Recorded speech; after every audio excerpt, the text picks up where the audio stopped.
त्यामुळे जवळपास हे 2215 कोटी रुपये हे तर जमा होतीलच, पण यासोबत अद्यापही हे काम थांबलेलं नाहीये, कारण नवनवीन ठिकाण करणे आणि त्या ठिकाणी मदत करणे हे आता ऑनगोईंग काम राहणार आहे। त्यामुळे एखाद्या जिल्ह्यामध्ये आता आपल्याला जरी कमी पैशाची मदत दिसत असली तरी तिथलं काम चाललेलं आहे, ते काम काही थांबव। नमस्कार शेतकरी बांधवांनो, तुमच्यासाठी एक खूप आनंदाचं वृत्त सरकारकडनं पुढे येत आहे। राज्य सरकारने बळीराजाला फार मोठा दिलासा देणारा अत्यंत महत्त्वपूर्ण निर्णय घेतला। शासनाने पीक विम्याचे पैसे थेट शेतकऱ्यांच्या बँक खात्यामध्ये वर्ग करण्याचे आदेश जारी केले। या योजनेचा लाभ राज्यातील तब्बल 47 लाख शेतकरी बांधवांना मिळणार असून प्रत्येक लाभार्थ्याच्या वाट्याला जवळपास प्रति हेक्टर 28,000 रुपयांची भरीव मदत दिली जाणार आहे। आता यामुळे कोणत्याही शेतकऱ्याला काळजी करायची अजिबात गरज उरणार नाही, कारण मदतीची ही संपूर्ण रक्कम कोणत्याही मध्यस्थाशिवाय थेट तुमच्या बँक खात्यात जमा होणार आहे। पारदर्शकता राहावी आणि गरजू शेतकऱ्यांपर्यंतच लाभ पोहोचावा यासाठी स्वतः मुख्यमंत्र्यांनी एक विशेष यादी तयार केली असून यासाठी डीबीटी म्हणजे डायरेक्ट बेनिफिट ट्रान्सफर या पर्यायाचा वापर केला जाणार आहे, जेणेकरून सरकारकडून निघालेला पैसा थेट तुमच्यापर्यंत विना अडचण विना अडथळा पोहोचू शकेल। मुख्यमंत्र्यांच्या कामाच्या वेगवान पद्धतीची प्रचिती या निर्णयावरून आपल्याला स्पष्टपणे दिसून येते। आता तुमच्या मनात नक्कीच हा प्रश्न उपस्थित झाला असेल की ही जी पीक विम्याची नुकसान भरपाईची जी रक्कम आहे ती नक्की कोणत्या भागात सगळ्यात आधी जमा होणार आणि कोणत्या जिल्ह्यातील शेतकऱ्यांना याचा पहिला लाभ मिळणार। तर यासाठी प्रशासनाने 15 जिल्हे आणि 70 तालुक्यांची एक अधिकृत यादी आधी प्रसिद्ध केली आहे। आता या यादीमध्ये तुमच्या स्वतःच्या जिल्ह्याचा समावेश झाला आहे का हे जाणून घेणं तुमच्यासाठी अत्यंत महत्त्वाचं आहे। त्यामुळे हा व्हिडिओ तुम्ही अगदी शेवटपर्यंत नक्की पहा, कारण या व्हिडिओच्या माध्यमातून आम्ही तुम्हाला पीक विम्याची ती संपूर्ण सविस्तर यादी दाखवणार आहोत। आता सरकारकडून आलेल्या माहितीकडे जाण्यापूर्वी जर तुम्ही आपल्या चॅनलवर अगदी पहिल्यांदाच आले असाल तर चॅनलला पटकन सबस्क्राईब करून ठेवा आणि त्यासमोरील नोटिफिकेशन बेल देखील ऑल या पर्यायावर सेट करा, जेणेकरून अशी प्रत्येक महत्त्वाची आणि शासकीय माहिती सगळ्यात आधी तुमच्यापर्यंत नक्की पोहोचेल। चला तर मग आपण जाणून घेऊयात की शासनाने घेतलेला हा अत्यंत मोठा निर्णय नेमका काय आहे। आतापर्यंत अनेकांच्या मनात हा विचार येत असेल की पीक विम्याची ही जी रक्कम आहे ती मिळायला एवढा उशीर का झाला, तर आता यामागची वस्तुस्थिती देखील आपण समजून घेतली पाहिजे। आता काय होतं की खुद्द मुख्यमंत्र्यांनी पत्रकार परिषदेमध्ये बोलताना स्पष्ट केलंय, खरं तर प्रशासनाला राज्यातील सर्व शेतकऱ्यांना एकाच वेळी ही रक्कम सुपूर्द करायची होती, परंतु त्यापूर्वी जाहीर झालेली इतर नुकसान भरपाई आणि अनुदानाचे पैसे वाटप करण्याचं काम प्राधान्याने पूर्ण करणं अत्यंत गरजेचं बनलं होतं। हे जुनं वाटप पूर्ण होताच प्रशासनाने तात्काळ पीक विम्याचा हा नवा निर्णय अंमलात आणलाय। आता ही मदत किरकोळ स्वरूपाची नसून थेट प्रति हेक्टर 28,000 रुपये इतकी मोठी रक्कम थेट बँक खात्यामध्ये जमा केली जाईल अशी गॅरंटी आपल्या राज्याचे मुख्यमंत्री देवेंद्र फडणवीस यांनी स्वतः दिली। त्यामुळे शेतकरी वर्गाला या कठीण काळात खूप मोठा आधार मिळाला आहे। आता ही माहिती अत्यंत लक्षपूर्वक आहे का, कारण सरकारने जाहीर केलेल्या या 15 जिल्ह्यांच्या विशेष यादीत जर तुमच्या क्षेत्राचं नाव समाविष्ट असेल तर ही पूर्ण रक्कम थेट तुमच्या खात्यावर जमा व्हायला सुरुवात होईल। यामध्ये कुठेही पैशांची अडवणूक होणार नाही याची पूर्ण काळजी सरकारकडून घेण्यात आली। आता विशेष म्हणजे ही शासकीय मदत इथेच थांबत नाही। ज्या शेतकरी बांधवांना काही तांत्रिक कारणांमुळे अजून सुद्धा अनुदानाचा लाभ मिळू शकलेला नाही त्यांच्यासाठी सरकार लवकरच मदतीचा दुसरा टप्पा देखील सुरू करणार आहे। या आगामी दुसऱ्या टप्प्यामध्ये पात्र ठरणाऱ्या प्रत्येक शेतकऱ्याला 16,000 रुपयांचं अतिरिक्त अनुदान थेट त्यांच्या बँक खात्यात जमा केलं जाईल। चला तर मग आता अगदी सविस्तरपणे पाहूयात की नुकसान भरपाई आणि पीक विम्याचा हा पैसा नेमका कोणत्या 15 जिल्हे आणि 70 तालुक्यांमध्ये वाटप केला जाणार आहे आणि सध्या कुठे कुठे हे काम प्रत्यक्ष सुरू सुद्धा झालंय। शासनाने या संदर्भात एक अधिकृत यादी जाहीर केली। आता तुम्हाला फक्त लक्ष देऊन इकडे पाहावं लागेल, जेणेकरून या यादीत तुमच्या जिल्ह्याचं नाव, तुमच्या तालुक्याचा उल्लेख किंवा थेट तुमचं स्वतःचं नाव लाभार्थी म्हणून समाविष्ट दिसतंय का हे सहजरित्या तुम्हाला समजू शकेल। म्हणूनच ही यादी नीट तपासून पाहणं सध्या आपल्यासाठी अत्यंत महत्त्वाचं इम्पॉर्टंट बनलंय। जर तुमचं क्षेत्र या यादीमध्ये समाविष्ट असेल तर शासनाकडून मिळणारा हा मोठा दिलासा तुमच्या पदरात 100% पडणार यामध्ये बिलकुल शंका नाही। खरं तर पीक विम्यासंदर्भात राज्य सरकारने घेतलेला हा निर्णय आजवरच्या इतिहासातील सर्वात मोठ्या घोषणांपैकी एक मानला जातोय। प्रशासनाने हे आधी स्पष्ट केलं आहे की सर्वात पहिल्या टप्प्यात केवळ 15 जिल्ह्यांमध्ये निधी वितरणाची प्रक्रिया राबवली जाईल. आता या संदर्भातील आवश्यक GR सुद्धा खुद्द मुख्यमंत्र्यांच्या आदेशावरून जारी करण्यात आला. शेतकरी बांधवांचे पैसे कोणत्याही स्तरावर अडकू नयेत, थेट त्यांच्या खात्यात वेळेवर जमा व्हावेत यासाठी अतिशय कडक सूचना सुद्धा संबंधित यंत्रणेला देण्यात आलेल्या आहेत. यामुळे बळीराजाच्या बँक खात्यात थेट पैसे जमा होण्याच्या प्रक्रियेला आता वेगाने सुरुवात होत आहे. आता तुमची जबाबदारी एवढीच आहे की या यादीमध्ये तुमचा तालुका, तुमचा जिल्हा समाविष्ट असल्याची खात्री तुम्हाला करून घ्यावी लागेल. पण मित्रांनो, या आनंदाच्या बातमीसोबतच मुख्यमंत्र्यांनी अत्यंत महत्त्वाची अट देखील समोर ठेवली, जी प्रत्येक शेतकरी बांधवाने समजून घेणं, वेळी समजून घेणं गरजेचं बनलं आहे. आता मुख्यमंत्र्यांच्या आदेशानुसार सर्व पात्र लाभार्थ्यांनी 2 अतिशय महत्त्वाची कामं तातडीने पूर्ण करणं बंधनकारक केलं गेलं आहे. जर तुम्ही ही 2 कामं वेळेत पूर्ण केली नाही तर मात्र हक्काची नुकसान भरपाई आणि पीक विम्याचे पैसे तुमच्या बँक खात्यात जमा होणार नाहीत, असं प्रशासनाने स्पष्टपणे सांगितलंय. त्यामुळे जराही वेळ वाया न घालवता मुख्यमंत्र्यांनी सांगितलेली ही 2 अत्यंत महत्त्वाची कामं अगदी युद्ध पातळीवर पूर्ण करून घ्या. ही प्रक्रिया पूर्ण झाल्यावरच तुमचं नाव अंतिम लाभार्थी यादीमध्ये कायम राहील आणि सरकारकडून मिळणारी ही मोठी आर्थिक मदत थेट तुमच्या बँक खात्यामध्ये जमा होऊ शकेल. म्हणूनच या गोष्टीकडे चुकून सुद्धा दुर्लक्ष करू नका, कारण संपूर्ण पैशांचा खेळ याच 2 कामांवर पूर्णपणे अवलंबून आहे. आता तुमच्या मनात नक्कीच विचार येत असेल की नेमकी अशी ती 2 महत्त्वाची कामं कोणती आहेत जी पूर्ण केल्याशिवाय पीक विम्याचा आणि नुकसान भरपाईचा लाभ मिळणार नाही. तर तुम्ही बिलकुल काळजी करू नका, टेन्शन घेऊ नका. या व्हिडिओमध्ये आम्ही तुम्हाला त्या 2 अत्यंत महत्त्वाच्या कामांची सविस्तर माहिती देणार आहोत आणि याविषयी स्वतः मुख्यमंत्री नेमकं काय म्हणालेत हे देखील तुम्हाला ऐकायला मिळेल. तुम्हाला फक्त एवढंच करायचं आहे की हा व्हिडिओ तुम्ही जरा सुद्धा चुकवू नका, कुठेही स्किप करू नका, व्हिडिओ पूर्ण पहा. अगदी शेवटपर्यंत तुम्हाला व्हिडिओ पाहायचा आहे, जेणेकरून कोणतीही महत्त्वाची अपडेट तुमच्याकडून सुटणार नाही. चला तर मग सगळ्यात आधी आपण त्या 15 जिल्ह्यांची अधिकृत यादी तपासून पाहूया, जिथे सरकारने पीक विमा आणि नुकसान भरपाई वाटपाची प्रक्रिया प्रत्यक्ष सुरू केली आहे. कारण पुढे जाण्यापूर्वी आपला जिल्हा किंवा तालुका या यादीमध्ये समाविष्ट आहे का नाही हे जाणून घेणं तुमच्यासाठी अत्यंत महत्त्वाचं आहे. आता यासाठी फक्त 2 मिनिटांचा वेळ काढून हा व्हिडिओ तुम्ही संपूर्ण बघा, जेणेकरून जर तुमचं नाव किंवा तुमच्या भागाचा उल्लेख या यादीत असेल तर पुढे सांगितलेली ती 2 कामं उरकून तुम्हाला ती हक्काची रक्कम सहजरित्या मिळवता येईल. व्हिडिओ जरा सुद्धा स्किप करू नका, कारण अवघ्या 2 ते 2.5 मिनिटात मी तुम्हाला त्या 2 महत्त्वाच्या कामांची सविस्तर माहिती देणार आहे. आता हा मुख्यमंत्री देवेंद्र फडणवीस यांचा एक धाडसी आणि ठोस निर्णय मानला जातोय, ज्यामुळे अखेर आपल्या शेतकरी बांधवांच्या चेहऱ्यावर एक वेगळाच आनंद पाहायला मिळतोय. आता समोर आलेल्या सरकारी माहितीनुसार या योजनेच्या नियमांमध्ये एक फार मोठा बदल करण्यात आला, जो प्रत्येक शेतकरी बांधवाने समजून घेणं आवश्यक वाटतं. आधी पीक विम्यासाठी जवळपास 4 वेगवेगळ्या निकषांचा विचार केला जायचा, पण आता प्रशासनाने ते सर्व जुने निकष रद्द करून केवळ पीक कापणी प्रयोग हाच एकमेव मुख्य आधार निश्चित केला. कृषी विभागाने खरीप हंगामातील या पीक कापणी प्रयोगांचा एक परिपूर्ण अहवाल तयार करून तो शासन स्तरावर आणि संबंधित विमा कंपन्यांकडे आधी सुपूर्द केला आहे. आता विशेष म्हणजे या अधिकृत अहवालावर आजपर्यंत कोणत्याही विमा कंपनीने कुठलाही आक्षेप घेतला नाही. तरी सुद्धा ग्राउंड लेवलवर अनेक बाधित शेतकऱ्यांना अजून 1 रुपयाची मदत सुद्धा मिळाली नाही.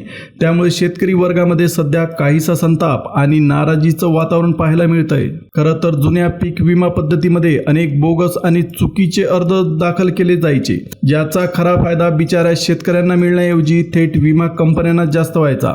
आता हीच मेक ओळखून सरकारने संपूर्ण यंत्रणा बदलली आणि नव्या कडक नियमांसह सुधारित पीक विमा योजना लागू केली हे आपल्या सगळ्यांनाच माहीत आहे. शासनाने दिलेल्या खात्रीनुसार या निवडक 15 जिल्ह्यांमधील प्रत्येक पात्र शेतकऱ्याच्या बँक खात्यात ही संपूर्ण रक्कम कोणतीही कपात न करता थेट म्हणजे डायरेक्ट जमा केली जाईल, जेणेकरून एकही गरजू शेतकरी या लाभापासून वंचित राहणार नाही. आता या यादीमध्ये सगळ्यात आधी नंबर लागतो तो आपल्या लातूर जिल्ह्याचा. लातूर परिसरातील हजारो शेतकरी बांधवांच्या खात्यावर आता पैसे जमा होण्याच्या प्रक्रियेला गती आली. इथल्या बळीराजाला या यादीमुळे थेट लाभ मिळायला सुरुवात झाली असून काही शेतकऱ्यांना पहिल्या टप्प्यात 14,000 रुपये, काहींना 17,000 रुपये अशी मदत आधीच मिळाली सुद्धा. काही ठिकाणी शेतकऱ्यांच्या खात्यावर 15,000 तर काहींना अक्षरशः 21,000 रुपयांपर्यंतचा निधी टप्प्याटप्प्याने वर्ग केला जातोय. आता लातूर जिल्ह्यासोबतच बीड, नांदेड, उस्मानाबाद म्हणजे आपला धाराशिव जिल्हा, परभणी, हिंगोली, सोलापूर, सांगली, सातारा, पुणे, अहमदनगर, कोल्हापूर आणि सोलापूर या सर्वच प्रमुख जिल्ह्यांमध्ये सध्या पैशांचं वाटप युद्ध पातळीवर सुरू झालेलं आहे. ज्या शेतकरी बांधवांना तांत्रिक अडचणींमुळे अजून सुद्धा रक्कम मिळाली नव्हती त्यांच्याही खात्यावर लवकरच निधी जमा केला जाईल. आता विशेष करून सोलापूर जिल्ह्यातील बळीराजासाठी सध्याची परिस्थिती अत्यंत दिलासादायक मानली जात आहे, कारण राज्य सरकारने संपूर्ण वाटपाचं एकदम कडक नियोजन आधीच करून ठेवलं आहे. त्याची अंमलबजावणी आता प्रत्यक्ष जमिनीवर सुरू सुद्धा झालेली आहे. साहजिकच त्यामुळे सोलापूर जिल्ह्यातील शेतकरी बांधवांमध्ये अत्यंत समाधानाचं वातावरण पाहायला मिळतंय. आता बघा, जळगाव जिल्ह्यातील शेतकरी बांधवांनो, जळगाव जिल्ह्यातील तालुक्यांची सविस्तर यादी सुद्धा समोर आली. यामध्ये सर्वात पहिलं नाव दिसतं ते धरणगाव तालुक्याचं. धरणगाव परिसराचा यादीमध्ये स्पष्ट उल्लेख करण्यात आला आहे. आता इथल्या बळीराजासाठी ही नक्कीच खूप मोठी आनंदाची बातमी ठरेल. या भागातील शेतकरी बांधवांच्या खात्यावर सुमारे 15,000 रुपये जमा होणार असून काहींना 18,000 रुपये तर काहींना 20,000 रुपयांपर्यंतची भरीव मदत दिली जाईल. यातील काही लाभार्थ्यांना पीक विम्याचे पैसे तर काहींना नुकसान भरपाईची रक्कम आधीच मिळालेली असू शकते. ज्या शेतकरी बांधवांच्या खात्यात अजून सुद्धा रक्कम जमा झालेली नाही त्यांच्यासाठी वाटपाची प्रक्रिया अविरत सुरू ठेवण्यात आली आहे. त्यामुळे तुम्ही अजिबात काळजी करू नका. धरणगाव नंतर यादीत पुढचं अत्यंत महत्त्वाचं नाव समाविष्ट करण्यात आलं ते म्हणजे अंमळनेर तालुका. अंमळनेर परिसराचा या यादीमध्ये समावेश झाल्यामुळे इथल्या हजारो शेतकरी बांधवांना मोठा आर्थिक आधार मिळतोय. या तालुक्यातील शेतकऱ्यांच्या बँक खात्यांमध्ये जवळपास 15,000 रुपयांपासून तर 20,000 रुपयांपर्यंत पीक विमा आणि नुकसान भरपाईचा निधी वर्ग केला जाईल. म्हणूनच आता उगाच चिंता करत बसू नका. बँक खात्यात येणाऱ्या पैशांची तयारी ठेवा, कारण जळगाव जिल्ह्यातील या भागांमध्ये लवकरच पूर्ण लाभ हस्तांतरित होणार असल्याचं चित्र सध्या स्पष्टपणे आपल्याला पाहायला मिळतंय. या संपूर्ण निर्णयामुळे प्रत्येक शेतकरी बांधवाला अत्यंत मोठा दिलासा मिळेल, यामध्ये बिलकुल शंका नाही. म्हणूनच आता मनात कोणतीही भीती बाळगू नका, काळजी घेऊ नका, टेन्शन घेऊ नका. तुमच्या हक्काची पूर्ण रक्कम टप्प्याटप्प्याने का होईना पण थेट तुमच्या बँक खात्यात 100% जमा केली जाईल. प्रशासनाने निधी वाटपाचं एकदम कडक नियोजन आधीपासून तयार करून ठेवल्यामुळे पात्र लाभार्थ्यांपर्यंत मदत नक्की पोहोचेल. सरकारच्या मते सध्याच्या काळातील हा सर्वात मोठा आणि क्रांतिकारी निर्णय मानला जातोय, कारण मदतीची ही संपूर्ण रक्कम थेट डीबीटीच्या माध्यमातून ट्रान्सफर केली जाणार आहे. त्यामुळे मध्यस्थांची साखळी आता पूर्णपणे मोडीत निघाली असून पैसा थेट शेतकऱ्यांच्या हातात पडत असल्याने बळीराजामध्ये सध्या समाधानाचं वातावरण तयार झालंय, आपल्याला पाहायला मिळतंय. आता प्रशासनाकडून आणखी एक महत्त्वाची माहिती समोर आली. शासनाने सध्या 3 वेगवेगळ्या याद्या प्रसिद्ध केल्या आहेत. या अधिकृत याद्यांमध्ये तुमचं स्वतःचं नाव, तुमचा जिल्हा आणि तालुक्याचा समावेश करण्यात आलाय का एकदा तुम्ही नीट खात्री करून घ्या, कारण यादीत नाव असल्यास संपूर्ण रक्कम थेट तुमच्या बँक खात्यामध्ये सरकेल. राज्य सरकारच्या नियोजनानुसार पुढील 2 दिवसात ही पूर्ण रक्कम थेट बँक खात्यामध्ये वर्ग करण्याचं उद्दिष्ट सरकारने ठेवलंय. डीबीटी संदर्भातील सर्व तांत्रिक काम आता यशस्वीपणे पूर्ण झाल्यामुळे प्रत्यक्ष निधी खात्यात टाकण्याची प्रक्रिया सुरू झाली आहे. कोणत्याही शेतकरी बांधवाने मनात बिलकुल शंका बाळगू नये अशी ग्वाही, अशी गॅरंटी स्वतः मुख्यमंत्र्यांनी दिली. त्यांनी स्वतः जाहीर केलेल्या याद्यांमध्ये कोणते जिल्हे, कोणते तालुके आणि कुठल्या भागात सर्वात आधी पैसा जमा होणार याची सविस्तर पूर्ण डिटेल माहिती दिली आहे. आता या यादीमध्ये इतर कोणते जिल्हे आणि तालुके समाविष्ट करण्यात आले आहे हे मी तुम्हाला लगेच 1 मिनिटात सांगणार आहे. पण त्यासोबतच ही हक्काची रक्कम खात्यावर जमा होण्यासाठी मुख्यमंत्र्यांनी सांगितलेली ती 2 अत्यंत आवश्यक कामं कोणती आहेत हे देखील तुम्ही स्पष्टपणे समजून घ्या. आता एक गोष्ट मात्र तुम्ही मनाशी पक्की ठेवा, जर तुम्ही ही 2 कामं वेळेत पूर्ण केली नाहीत तर मात्र तुमच्या खात्यावर एक पैसा सुद्धा जमा होणार नाही. बँक व्यवहारात कोणतीही अडचण येऊ नये म्हणून मुख्यमंत्र्यांच्या सूचनेनुसार ही दोन्ही कामं वेळेत उरकून घेणं अत्यंत अनिवार्य करण्यात आलंय. जर तुमचं नाव पहिल्या टप्प्यातील यादीत समाविष्ट असेल तर तब्बल 30,000 रुपयांपर्यंतचा पहिला हप्ता सर्वात आधी तुमच्या बँक खात्यामध्ये जमा होणार, यामध्ये बिलकुल शंका नाही. ती 2 कामं नेमकी कोणती आहेत याची माहिती पुढे देणार असल्याने फक्त उरलेले 2.5 ते 3 मिनिटं हा व्हिडिओ पूर्ण पहा, जेणेकरून कोणतीही अपडेट तुमच्याकडून सुटणार नाही. चला तर मग या संदर्भातील सर्व माहिती आता आपण टप्प्याटप्प्याने समजून घेऊ, जेणेकरून आपल्या भागातील जिल्हा आणि तालुक्याचा समावेश यात झाला आहे का नाही हे तुम्हाला लगेच अगदी स्पष्टपणे समजेल. तर मित्रांनो, शासनाने जारी केलेल्या अधिकृत आकडेवारीनुसार तब्बल 85,32,450 शेतकरी बांधवांनी केवळ 1 रुपयात पीक विमा योजनेचा लाभ घेण्यासाठी आपला सहभाग नोंदवला होता. याचा अर्थ असा की या सर्व लाभार्थ्यांनी निश्चित केलेला हप्ता भरून नियमानुसार नोंदणी प्रक्रिया पूर्ण केली आणि यामुळेच हे सर्व शेतकरी या शासकीय मदतीसाठी पूर्णपणे पात्र ठरले. सध्या समोर आलेल्या अधिकृत माहितीनुसार खरीप हंगाम 2026च्या पीक विमा योजनेमध्ये अभूतपूर्व संख्येने शेतकऱ्यांनी नोंदणी केली, ज्यामुळे आता लाखो शेतकरी बांधवांच्या खात्यावर ही नुकसान भरपाई वर्ग केली जाणार. परंतु ग्राउंड लेवलवरून अशी सुद्धा माहिती समोर येत आहे की काही बांधवांनी मुख्यमंत्र्यांनी सुचवलेली ती 2 अत्यंत महत्त्वाची कामं अजून सुद्धा पूर्ण केलेली नाहीत आणि नेमक्या याच कारणामुळे त्यांचे पैसे सध्या खात्यावर जमा होऊ शकलेले नाहीत. म्हणूनच तुमच्या मनात उपस्थित होणाऱ्या सर्व प्रश्नांची, जसे की ती 2 कामं नक्की कोणती आहेत किंवा आपल्या भागात पैसा आज जमा होणार की उद्या, याची अगदी अचूक माहिती आम्ही पुढे देणार आहोत. तुम्ही फक्त हा व्हिडिओ जरा सुद्धा चुकवू नका, अगदी शेवटपर्यंत बघा, जेणेकरून सर्व गोष्टी तुम्हाला व्यवस्थितपणे समजतील. आता आपण या योजनेशी संबंधित अधिकृत कागदपत्रे आणि पेपरमध्ये प्रसिद्ध झालेल्या माहितीवर नजर टाकूया. या शासकीय माहितीमध्ये बळीराजाला हा निधी नक्की कधी मिळणार, म्हणजेच आज मिळणार की उद्या, त्यासाठी कोणती 2 कागदपत्र सोबत ठेवावी लागतील आणि कुठली तांत्रिक प्रक्रिया पूर्ण केल्यानंतरच हा पैसा खात्यामध्ये जमा होईल, याचा सविस्तर आराखडा देण्यात आलेला आहे. चला तर मग वेळ वाया न घालवता सर्व माहिती अगदी सोप्या शब्दात आपण समजून घेऊ. सध्या इथे अत्यंत महत्त्वाचा गंभीर तांत्रिक मुद्दा उपस्थित झाला आहे. अतिवृष्टीच्या संकटामुळे ज्या शेतकऱ्यांचं नुकसान झालं होतं त्यांच्यासाठी शासनाने सानुग्रह अनुदान मंजूर तर केलंय, पण जर तुम्हाला त्या मदतीचा फायदा घ्यायचा असेल तर KYC आणि फार्मर ID ची मुख्य अट सध्या खूप मोठा अडथळा ठरताना दिसतोय. म्हणजेच प्रशासनाने निधी तर स्वीकृत केलेला आहे, पण काही शेतकरी बांधवांच्या चुकीमुळे ही रक्कम खात्यात येणं थांबलंय. खरं तर अतिवृष्टीमुळे पिकांचं अतोनात नुकसान झाल्याची गंभीर दखल घेत प्रशासनाने तातडीने अनुदान मंजूर केलं. तरी अनेक शेतकरी बांधवांचं आधार कार्ड लिंकिंग, KYC प्रक्रिया आणि फार्मर ID तयार करायचं काम अजून सुद्धा पूर्ण झालेलं नाही.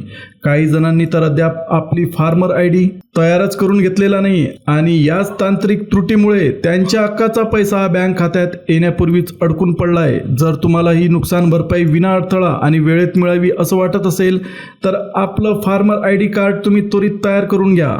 ज्यांनी ही प्रक्रिया आधीच पूर्ण केलेली आहे त्यांना कोणतीही अडचण येणार नाही, पण ज्यांची नोंदणी बाकी आहे त्यांनी कसलाही विलंब न करता हे काम पटकन उरकून घ्यावं, ज्यामुळे DBTच्या माध्यमातून जो पैसा निघणार तो पैसा थेट तुमच्या बँक खात्यात जमा होऊ शकतो. ही अगदी सोपी आणि छोटीशी तांत्रिक प्रक्रिया वेळेत पूर्ण केल्यास राज्य सरकारकडून दिला जाणारा फार मोठा आर्थिक आधार तुमच्या पदरात नक्कीच पडेल. सध्या बळीराजासाठी अत्यंत सुखद बातमी समोर आली. ही संपूर्ण रक्कम कोणत्याही मध्यस्थाशिवाय थेट तुमच्या बँक खात्यात जमा केली जाणार. शासनाने निधीला पूर्ण मंजुरी दिलेली असल्याने पात्र शेतकरी बांधवांना ही आर्थिक मदत 100% भेटणार आहे, हे निश्चित झालं आहे. त्यामुळे राज्य सरकारचा हा निर्णय बळीराजाला या संकटांच्या काळात मोठा दिलासा देणारा ठरेल.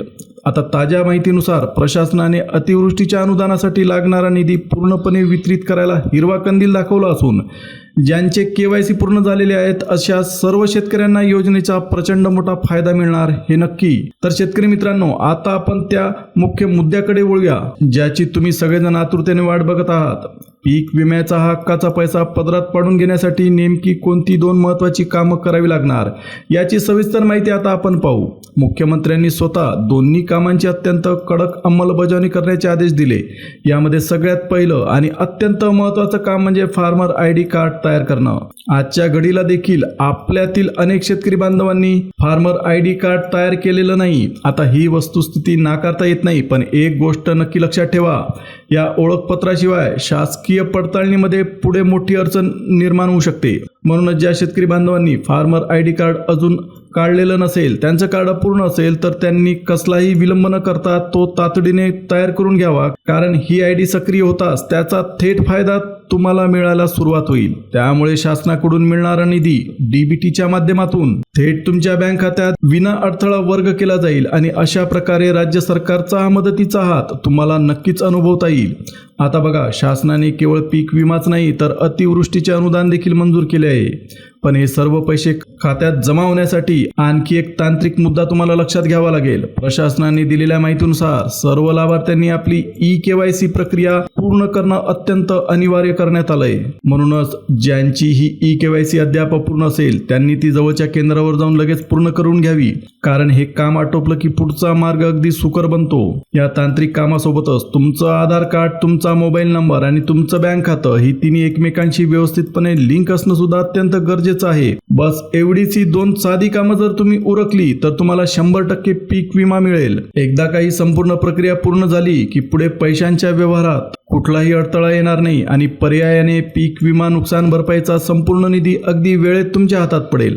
आता आपण त्या जिल्ह्यांच्या यादीवर नजर टाकूया जिथे सध्या निधी वितरणाचं नियोजन करण्यात आलंय. आता यामध्ये अमरावती, अकोला, बुलढाणा, वाशिम, यवतमाळ, नागपूर, चंद्रपूर, गडचिरोली आणि भंडारा या प्रमुख जिल्ह्यांसह भंडारा जिल्ह्यातील तुमसर तालुक्याचा समावेश करण्यात आला आहे. जर या जाहीर झालेल्या अधिकृत यादीत तुमच्या जिल्ह्याचं किंवा तालुक्याचं नाव तुम्हाला दिसत असेल तर तुम्ही बिलकुल टेन्शन घेऊ नका, कारण तुमच्या खात्यात 100% रक्कम जमा होईल. आता हे निश्चित मानलं जात आहे. म्हणूनच उगाच मनात कुठलीही धास्ती किंवा चिंता बाळगायची बिलकुल गरज नाही. तर शेतकरी बांधवांनो, अशाच प्रकारच्या अत्यंत महत्त्वाच्या शासकीय योजना, शेतीविषयक अचूक अपडेट वेळेवर मिळवण्यासाठी आत्ताच आपल्या या चॅनलला सबस्क्राईब करून ठेवा आणि जवळच असलेलं नोटिफिकेशन बेल ऑलवर सेट करा. चला तर मग आपण आता पुन्हा भेटूया पुढच्या एका नवीन माहितीपूर्ण व्हिडिओमध्ये नवीन अपडेटसह. तोपर्यंत धन्यवाद.